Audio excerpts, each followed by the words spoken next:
Selamat pagi Bapak Ibu, teman-teman yang dikasihin keluarga besar ICC. Hari ini kita akan belajar tentang the key of parenting. Kunci daripada mendidik anak. Judulnya From Children to be Served Around. Membentuk anak-anak supaya menjadi anak panah yang tajam. Mazmur 127 ayat 4 sampai dengan yang kelima. Seperti anak-anak panah di tangan pahlawan, demikianlah anak-anak pada masa muda. Berbahagialah seorang yang telah membuat penuh tabung panahnya dengan semuanya itu. Ia tidak akan mendapat malu apabila ia berbicara dengan musuh-musuh di pintu gerbang. Ayat ini menyatakan seorang pahlawan itu adalah gambaran dari ayah, mama, dan papa. Dan anak panah ini melambangkan anak-anak kita yang dilahirkan, dibesarkan, yang kita punya kerinduan supaya mereka berbahagia. Mempersiapkan anak-anak kita pada masa-masa pertumbuhannya, mempertajam supaya panah-panah itu penuh di dalam tabung yang sudah disiapkan. Tabung itu bicara tentang family, tentang keluarga. Dan panah-panah ini dipertajam supaya ketika dibidikan, ditembakkan, dilepaskan, anak-anak panah yang tajam ini akan meluncur kepada satu sasaran yang tepat dan akurat. Karena Dr. Caroline menyatakan satu quote ini, afirmasi yang terus-menerus disampaikan orang tua atau orang yang berotoritas pada masa kanak-kanaknya akan dianggap sebagai suatu kebenaran. Jadi apa yang dilakukan oleh mama papa di dalam keluarga atau kepada orang-orang yang berotoritas, baik di sekolah, di gereja, di masyarakat, pada masa-masa pembentukan 0 sampai 12 tahun itu akan dianggap sebagai suatu kebenaran. Dan kebenaran itulah yang akan menjadi fondasi karakter anak-anak untuk nanti terjun di dalam masyarakat, ketemu dengan pasangan hidup, ketemu dengan pekerjaan, ketemu dengan kuliah, ketemu dengan dunia yang gegap gempita dan yang lain-lain. Bapak Ibu Saudara, sepanjang kehidupan saya membaca firman Tuhan. Baru sekarang saya menemukan ternyata di dalam kitab suci ada satu perikop ayat yang menerangkan dirinya sendiri. Bagaimana menjadi seorang ibu dan bagaimana menjadi seorang ayah yang luar biasa. Biasanya di dalam khotbah, di dalam gereja, itu bicara tentang parenting, kita akan mengambil comot ayat ini secara topikal, secara expository atau tekstual dibangun satu bagan khotbah. Tetapi saya sangat kagum dan sangat takjub. Ternyata ada bagian di dalam Alkitab yang cespleng, katakan cespleng, tertera, tersurat dan tersirat. Inilah tugas seorang ibu. Inilah tugas seorang ayah. Di mana ayatnya? Ternyata ada, saudaraku, dalam 1 Tesalonika 2 ayat 7 dan 4. Tetapi kami berlaku ramah di antara kamu, sama seperti seorang ibu, apa saudara? Mengasuh dan merawat anaknya. Demikian kami dalam kasih sayang yang besar akan kamu.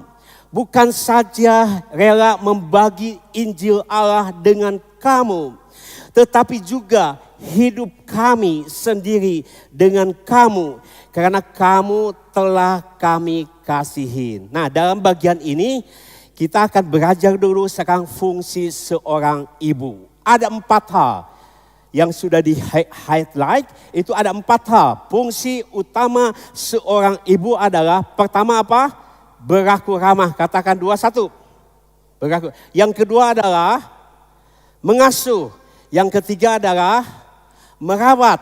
Yang keempat adalah kasih sayang. Nah, ini adalah ibu dan ayah. Ayah dan ibu. Wanita dan pria diciptakan Tuhan equal, sama. Enggak ada yang lebih tinggi, enggak ada yang lebih bawah. Dan istri diciptakan Tuhan menurut kitab Kejadian adalah sebagai penolong. Katakan penolong. Bukan penodong. Ya. Dan penolong, label penolong diambil dari Mazmur 26 yang mengatakan gini, Allah Israel adalah penolong dalam kesesakan sangat terbukti. Jadi seorang ibu, dengarkan para ibu, ini adalah satu legasi yang sangat luar biasa. Anda dilahirkan, diciptakan sebagai seorang istri, sebagai seorang ibu itu adalah sebagai penolong. Dan penolong itu lebih kuat mana dengan yang ditolong? Lebih kuat yang penolong atau yang ditolong? Lebih kuat penolong. Jadi seorang ibu pada dasarnya fungsinya adalah sebagai penolong di dalam keluarga, plus juga nanti kita akan bahas penolong kepada suaminya. Baik, 4 hal ini. Ketika saya membaca ayat ini dan merenungkan, kok wanita hanya 4 ya? Nanti fungsi pria ada 8. Kok lebih sedikit?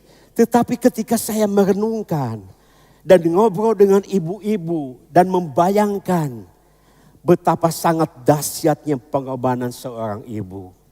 Ternyata anak-anak yang bertumbuh di dalam keramah tamahan, di dalam kelembutan, di dalam kerendah hatian adalah hasil daripada 0 sampai 5 tahun, kalau boleh diterjemahkan, adalah hasil daripada sentuhan, touching, supaya caricing dari seorang ibu.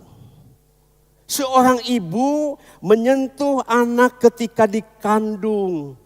Berat kan? Nggak bisa kan, aduh saya capek, saya mau simpen dulu di WC. Nggak bisa, 9 bulan anak ini dibawa kemana-mana. Ketika melahirkan antara maut dengan hidup. Bahkan ada beberapa ibu-ibu yang kena yang namanya baby blues. Merasa hampa, kosong, gelisah. Nah, ibu-ibu pengorbanannya sangat besar. Bukan hanya itu, dia harus mengasuh, ya, memberikan makanan gizi dan yang lain-lain. Ketika anak kita lahir, ngebayangkan zaman di antara Anda ada beberapa yang saya besuk, anaknya baru beberapa bulan ini ya. Aduh Pak Tim, setiap 2 jam sekali bangun. Kenapa? Kiih, ganti popok, ya. Ya, bangun tiap 2 jam sekali. Bapaknya di mana? Sedang ngorok, tidur. Ibu itu tuh mengasuh, menyusuin. Sesudah sekolah, maka dia ngantar. Ya, karena itu ada istilah di Kota Bandung, ladies, ibu-ibu adalah macan ternak. Singkatan, mami-mami cantik antar jemput anak-anak. Gitu kan Ira, ya. Jadi tugasnya hanya mengantar anak, kumpul sama ibu-ibu, kongko, sudah gitu akhirnya jemput anak jam 12, udah gitu dibawa pulang lagi, terus akhirnya ekstrakurikuler, les berenang, les kungfu, les apa, bak-bak dan segala macam dirawat. diasuh, dan diberikan cinta yang sangat besar. Bisa bayangkan, padahal banyak ibu-ibu yang dilahirkan sekolah tinggi, sekolah di luar negeri, cita-citanya ingin jadi dokter, insinyur, ya, jadi apa dan yang lain-lain. Tetapi ketika dia harus mengandung dan melahirkan, dia mendedikasikan hidupnya. Dia harus mundur dari semua langkah-langkah cita-citanya, beberapa langkah. Fokus untuk mengasuh, merawat, mencintai dengan kasih sayang.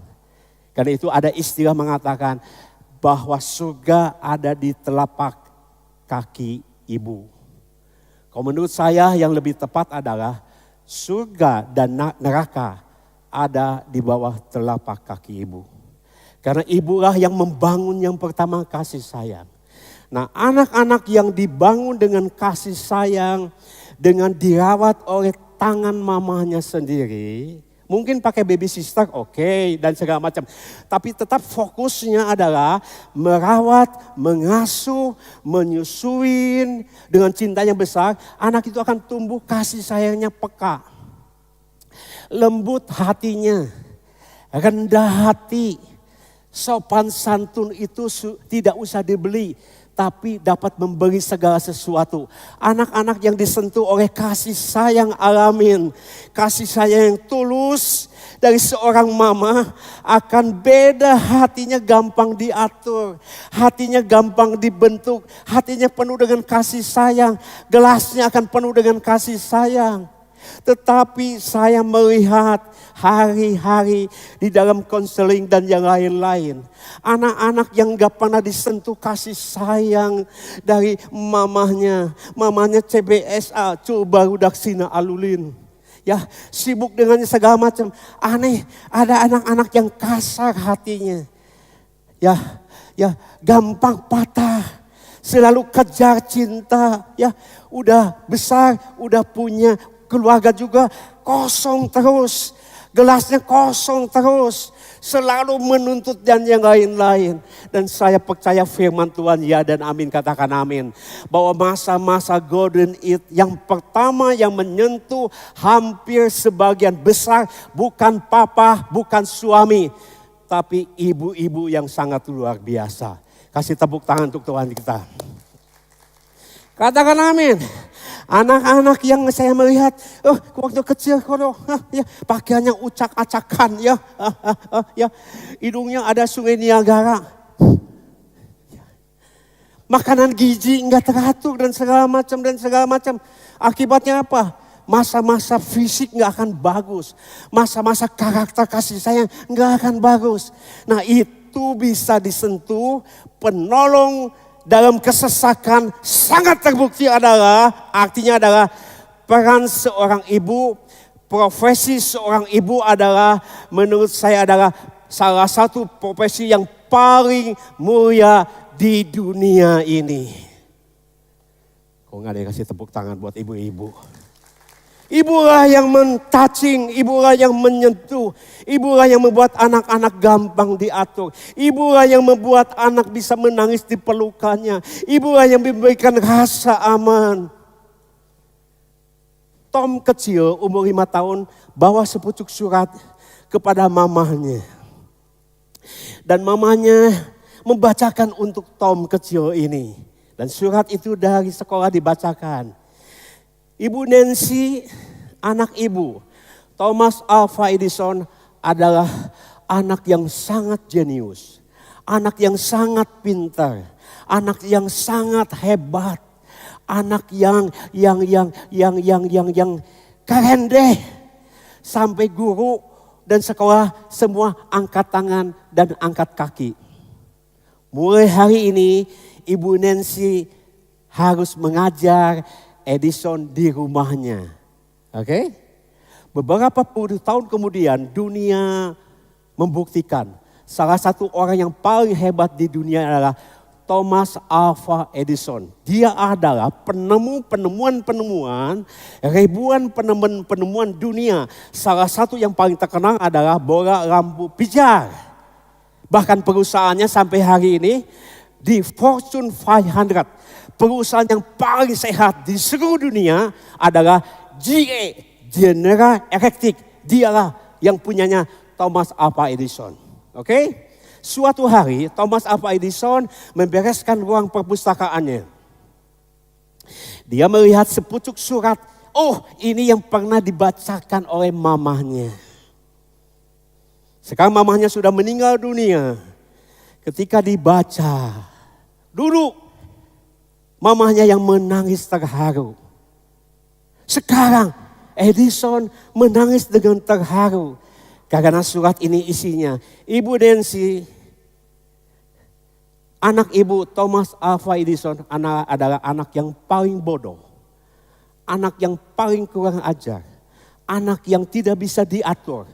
Anak yang tidak bisa fokus menerima pengajaran, hanya mengganggu dengan utak-itik segala macam. Jadi hari ini semua guru sekolah angkat tangan dan angkat kaki. Anak ibu dipecat dari sekolah, anak yang kurang ajar dan bodoh ini.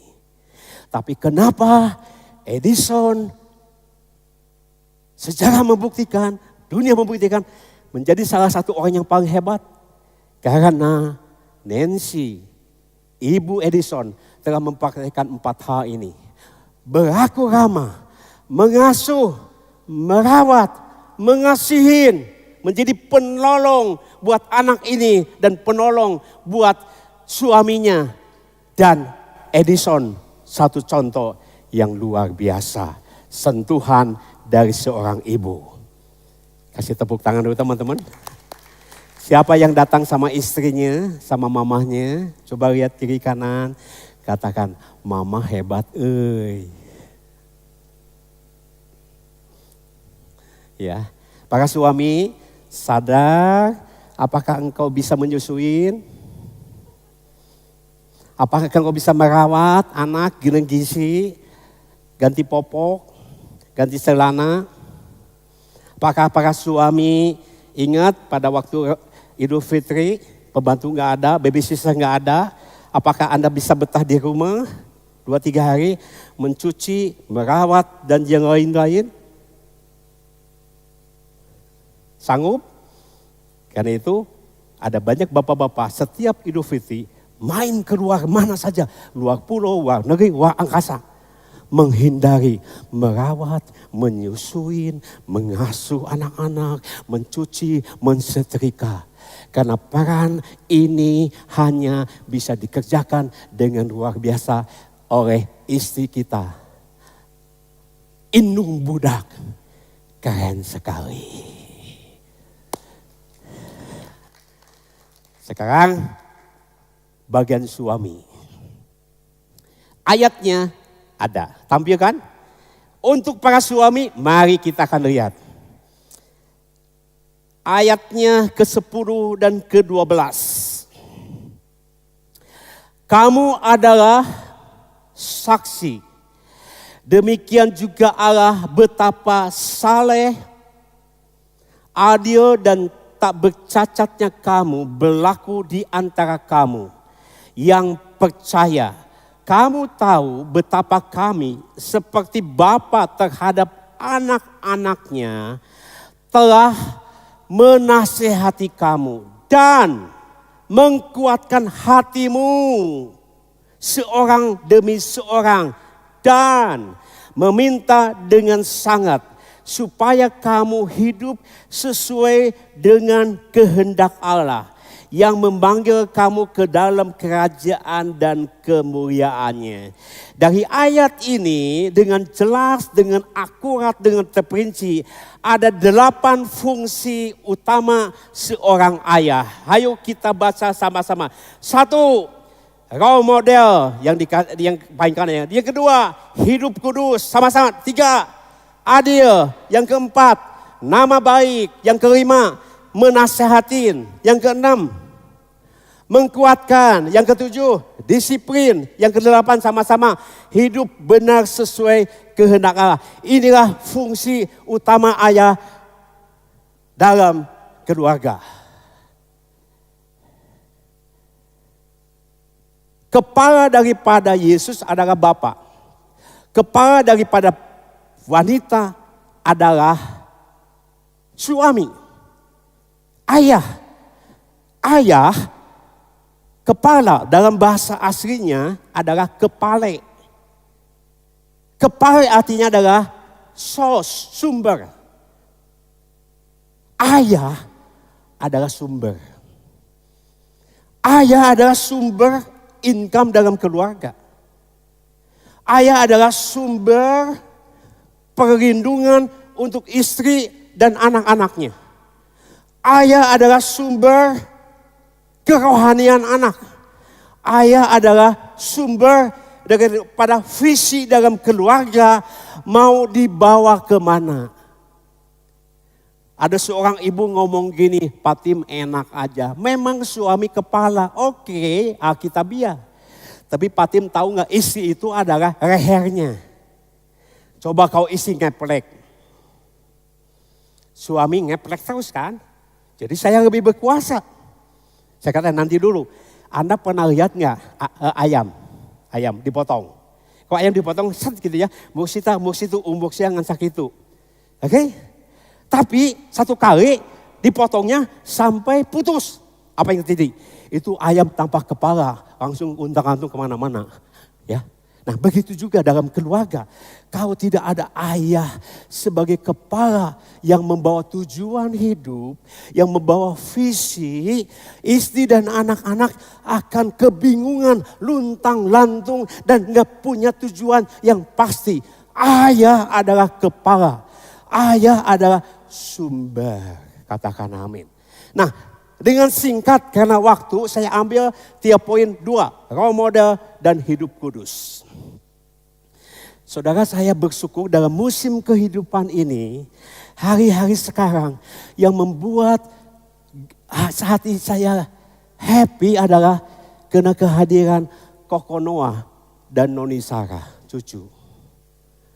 Beberapa tahun yang lalu di Switzerland, ketika Yayan minta saya dipoto, Pak, gerakannya. Biasakan kau dalam seminar umum saya selalu membuka 21, betul.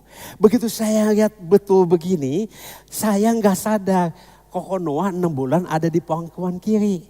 Ketika saya sebut, betul, Koko Noah ikut, betul. Dari sejak kecil, dia sudah mendapatkan impartasi role model. Hampir seminggu sekali saya datang bermain dengan cucu. Apa yang saya sentuh? Pertama rohaninya, belajar berdoa, mengucap syukur. Yang kedua adalah karakternya. Supaya dia baik sama orang, rajin, tekun, tidak membedakan suku, agama dan yang lain-lain. Jenius, cerita teka-teki, 150 cerita saya ceritakan setiap hari. Saya cari teka-teki di dunia ini di Google, kekumpul 200 teka-teki. Setiap teka-teki pasti tertawa-tawa supaya pintar. Yang ketiga adalah fisiknya, diajak lari, diajak berenang, diajak main karate, pokoknya fisiknya harus ada kegiatan.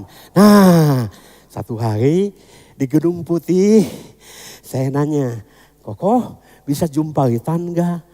Enggak, Genpa. Genpa bisa? Bisa. Saya enggak sadar. Dulu saya jumpalitan umur 30 tahunan. Sekarang sudah lakcapji. 62 tahun. Begitu saya mau jumpalitan, ini kepala nempel dengan rumput yang buatan. Itu nyujudan, duk. Waduh. Tapi demi cucu, saya memaksakan jumpalit. Begitu berjumpalitan benar saudaraku. Itu kepala goyang saudaraku. Aduh, goyang. 62 tahun, kudu sadar diri. Kudu goyang. Wah, Koko Noah langsung kagum sekali. Genpa hebat ya, pantasan Genpa jago silat, jago kungfu ya, Genpa hebat. Sekarang bagian Koko. Begitu dia mau jumpait, dia lihat saya. Genpa, Koko ingin didampingin lagi sama Genpa. Aduh, saudaraku. Demi cucu, saya berjumpaitan lagi. Begitu berjumpalit, kokoh agak ramai ini. Tapi melihat role model, contoh, grandpa-nya bisa jumpalit, dia juga bisa sukses. Ini dipoto, saya juga nggak tahu sama supir. Bagi seorang anak, papa atau grandpa atau siapa role model. Mau saya sampaikan. Kembali kepada 8. Teladan adalah puncak tertinggi dalam dunia kepemimpinan. Role model adalah puncak tertinggi di dalam parenting. Hidupin apa yang kita katakan,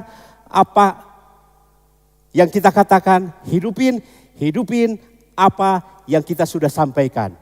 Nah, ayah adalah teladan, sumber. Dia akan lihat apakah papanya secara spiritual cinta Tuhan, mengasihi Tuhan. Apakah papanya punya karakter yang rajin, bekerja, fighting spirit untuk mencari nafkah buat keluarga. Apakah papanya itu adalah orang yang sayang sama istri, sama keluarga. Apakah papanya memperlakukan dengan baik dan yang lain. Ini akan menjadi satu role model dalam kehidupan seorang anak. Role model tidak bisa dipatahkan dengan apapun juga. Ada saatnya Bapak Ibu teman-teman, 0 sampai 5 tahun, sentuhan yang terbesar adalah peran seorang ibu. 5 sampai 12 tahun itu adalah kombinasi antara peranan ayah yang 8 ini dengan peranan ibu yang 4 tadi. Tetapi 12 tahun ke atas itu adalah hanyalah menjadi apa? Menjadi sahabat. Lebih banyak sharing, lebih banyak meminta pendapat dan yang lain. Ini adalah 2 hal. Saya ambil 3 dan 4. Seorang ayah harus adil. Memperlakukan kepada istrinya dan kepada anak-anaknya. Di Alkitab dengan jujur ada ayah-ayah yang tidak adil. Ishak punya anak yang pertama Esau, macho man, dekat dengan papahnya. Tapi adiknya Yakub lebih dekat feminim, dengan mamahnya. Yakub tidak ada gambaran ketegasan, karisma seorang ayah. Karena ayahnya tidak pernah menyentuh. Dan akhirnya agak feminim. Esau berburu hunting setiap hari. Hunting. Berburu celeng, berburu harimau, berburu ikan koi yang ada anting-antingnya. Dan yang lain. Dan akibatnya ketika Yakub berkeluarga, menikah 2 kali dengan Lea, melahirkan 10 orang anak. Dengan Rahel, lahir Yusuf dan Benyamin. Tetapi dosa diulang kembali. Yakub berlaku sebagai ayah yang tidak adil.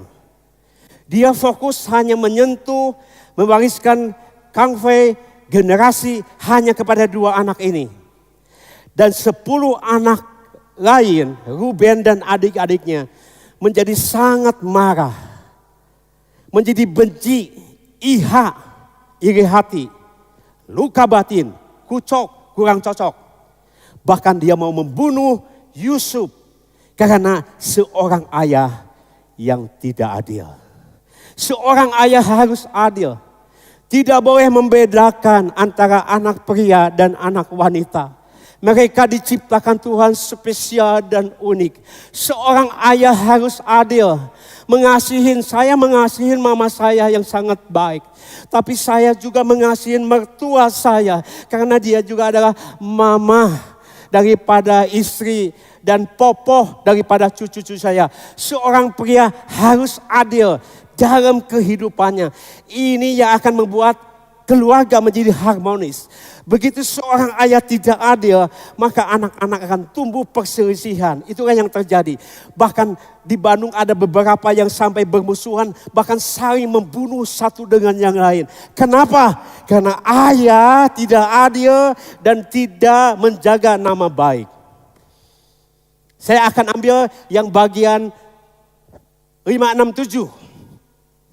Menasihati, menguatkan hati, meminta dengan sangat disiplin. Kenapa 3 hal ini harus dilakukan oleh ayah, bukan oleh ibu?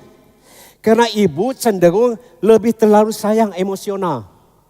Apa saja dikasihkan, bahkan terlalu over kasih. Satu pihak lembut hatinya bagus, tapi kurang ada disiplin. Oke? Dan ibu biasanya cenderung cerewet karena toiletnya ada 20. Nah, ketika ibu mengasih nasihat pendidikan, maka anak tidak mau mendengar secara umum. Ya, karena selalu omongannya ada mandi, makan, doa, PR, dan bobo. Begitu orang tua mulutnya dibuka, si anak udah tahu mandi, makan, jangan main game. Karena ibu-ibu juga bukan menasihatin, tapi ketika ngomong sama anak ngadu mah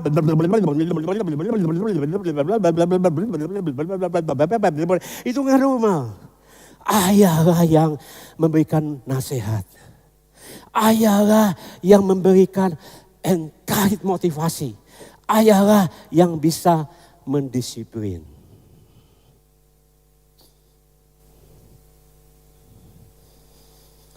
Saya punya 2 orang anak, anugerah Tuhan. Ya, Sheni dengan Henry. Di atas tampilkan. Sheni adalah anak yang sangat baik. Luas, super, sup kali itu sup kadia napa. Jika bapakna people oriented. Dari sejak kecil dia gampang diatur. Dari sekolah, dari kecil. Tapi ada bagian seorang ayah harus menyentuh. Pada waktu umur 15 tahun, Sheni datang ke tempat saya, duduk. Dan dia lihat mata saya dan ngomong gini, Papa, boleh nggak pacaran? Pacaran, aduh 15 tahun, 3 SMP. Zaman dulu, aku kan pengkhotbah dan youth pastor. Ngajar para mahasiswa, anak youth termasuk begini Andrew, Yosi, Kokis, pacaran sebaiknya sesudah kuliah. Atau selesai kuliah. Tapi anak sendiri, aduh 15 tahun, masih caputwo, hayang bobogohan, aduh. Beberapa saat kemudian dia datang lagi. Pak, kau pacaran boleh gak dicium? Aduh dicium.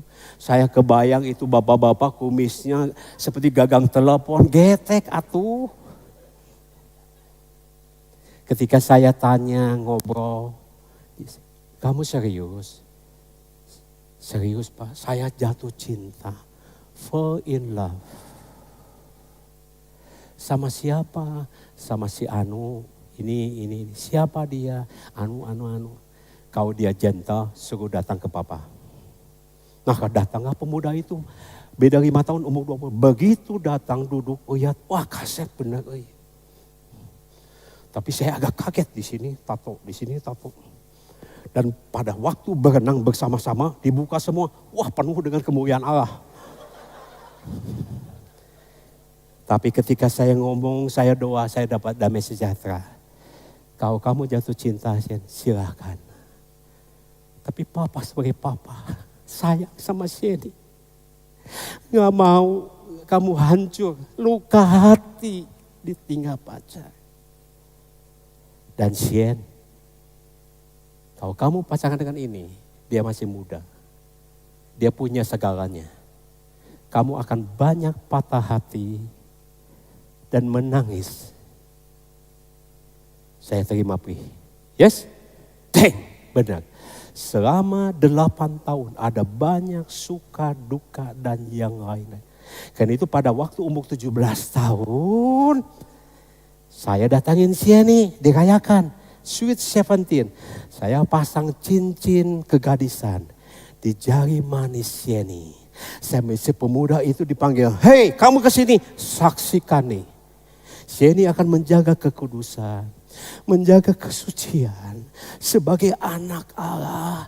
Sampai satu hari cincin ini papa akan cabut lagi dan akan diganti dengan cincin dari suami." 8 tahun kemudian di dalam konseli pernikahan sama Andi Setiawan, Sieni ditanya, Rehan ditanya. Dua-duanya pun hidup dalam kekudusan, dalam kesucian, dan dalam kegadisan. Ketika saatnya pemberkatan, saya maju ke depan sebagai ayah. Dan saya menangis dan hadirat Tuhan sangat kuat sekali. Dan saya cabut cincin Sieni. Sieni, karena Tuhan kamu bisa menjaga kekudusan, kesucian sampai akhir, saya cabut. Dan Rehan mengasih cincin pernikahan yang melambangkan dua sudah menjadi satu. Resmi menjadi suami istri. Kasih tepuk tangan. Siapa? Tugas siapa? Bukan tugas pendeta. Bukan tugas konselor. Tapi tugas seorang mama dan papa menasihatin, menguatkan dan meneguhkan. Nah, anak kedua dengan cepat beda. Lebih tegas, lebih hitungan. Satu kali saya datang ke BPK Penabur, yang nyambut Ibu Boni kepala sekolah. Saya itu pembicara hampir 10 tahun di BPK Penabur. Ada yang sering ketemu kan? Saya pembicara parenting, menjadi orang tua yang baik. Tapi saya dipanggil sama sekolah sendiri. Pak, hari ini gak ada seminar Pak, kenapa datang? Enggak Bu, dipanggil. Dipanggil ada apa? Sama siapa? Wali kelas. Oh Henry ya. Hehe. Dan saya duduk terus menerus.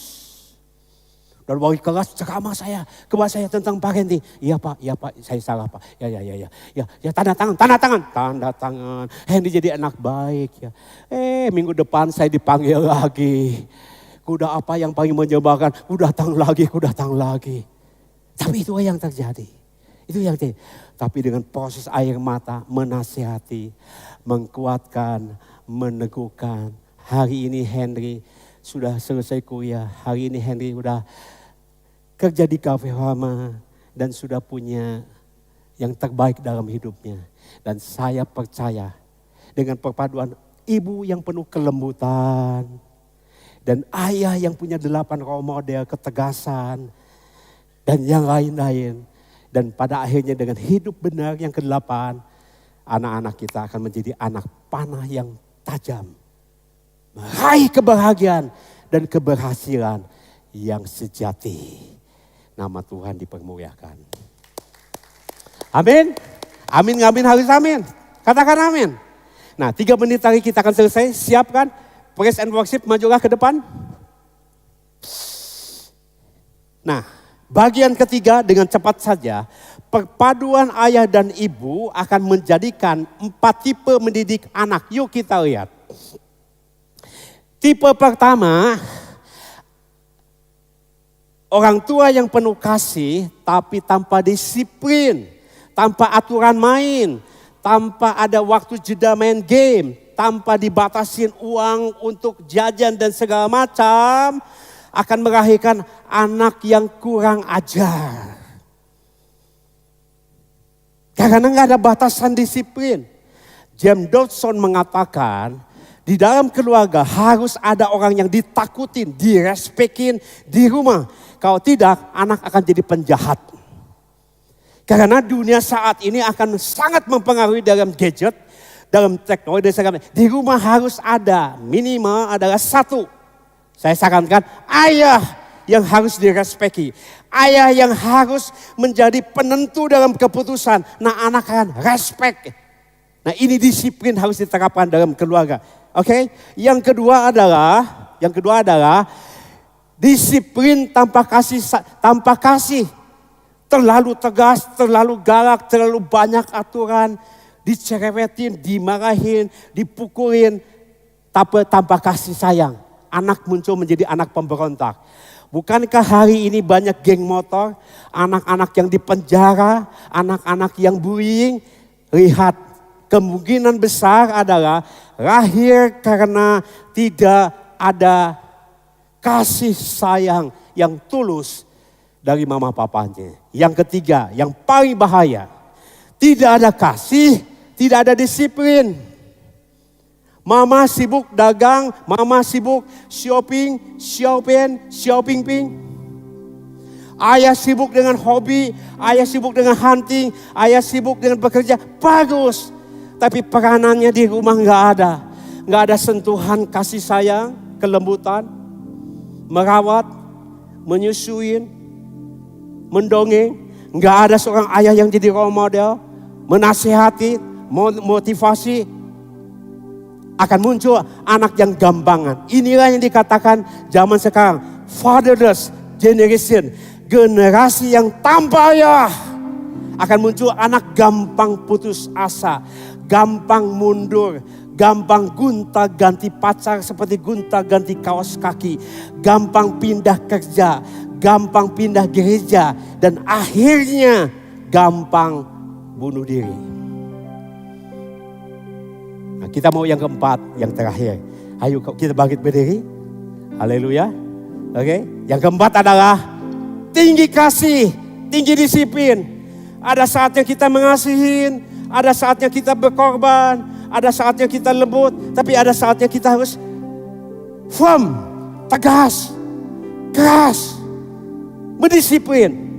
Disiplin perbuatannya, pribadinya tetap disayang, akan muncul anak yang menjadi generasi unggul. Semua yang mau katakan amin. Amin. Haleluya.